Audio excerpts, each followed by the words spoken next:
Hello to all. आज हम बात करेंगे एबीबी इंडिया के क्वार्टरली रिजल्ट के बारे में। सच बात करूँ तो मेरे हिसाब से रिजल्ट इतना भी अच्छा नहीं है, बट एक क्वार्टर से लॉन्ग टर्म इन्वेस्टमेंट में कुछ ज़्यादा फर्क नहीं गिरना चाहिए।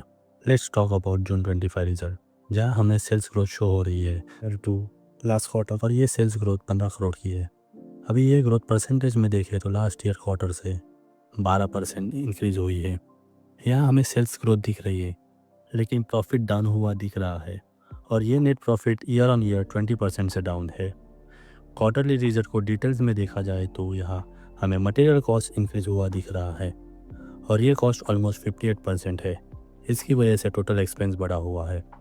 मटेरियल कॉस्ट बढ़ने का मेन रीज़न है ग्लोबल मार्केट, और करंटली ग्लोबल मार्केट स्टेबल नहीं है। अगर सेम सिचुएशन आगे भी रही तो कंपनी का मटेरियल कॉस्ट बढ़ने से प्रॉफिट पे इफेक्ट होगा। अभी मटेरियल कॉस्ट कैसे कम कर सकते हैं, उस पर कंपनी को एक्शन लेना होगा, क्योंकि ये फर्स्ट टाइम नहीं है मटेरियल कॉस्ट बढ़ने का। पास्ट में भी मटेरियल कॉस्ट बढ़ा था ऑलमोस्ट 60%। जब भी मटेरियल कॉस्ट बढ़ा है कंपनी का प्रॉफिट कम हुआ है, और ये था फर्स्ट रीज़न कंपनी के प्रॉफिट्स कम होने का। सेकेंड रीज़न है कि कंपनी के बहुत सारे कस्टमर क्लेम्स आए हैं इलेक्ट्रिफिकेशन सेगमेंट में, जैसे कि कॉन्ट्रैक्चुअल डिस्प्यूट्स, एग्जीक्यूशन डिले और वारंटी सर्विस इशू, और ये सब अप्रॉक्स 39 करोड़ का है। थर्ड रीज़न फॉरेक्स इम्पैक्ट का है। ऑलमोस्ट 56 करोड़ का नेट लॉस रुपी डिप्रिशिएशन की वजह से हुआ है। Mainly euro and Swiss franc के अगेंस्ट रुपीज़ डिप्रिशिएट हुआ है।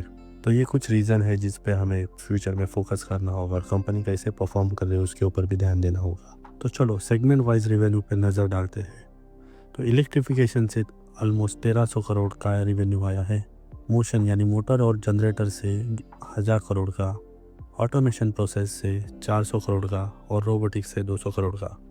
पर यहाँ ध्यान देने वाली एक बात है कि एबीबी ग्लोबल ने अपने रोबोटिक बिजनेस को सेपरेट करने का प्लानिंग चालू कर दिया है, और इसकी प्रोसीजर भी चालू कर दी है, और जल्द ही ये एक सेपरेट एंटिटी बन जाएगी।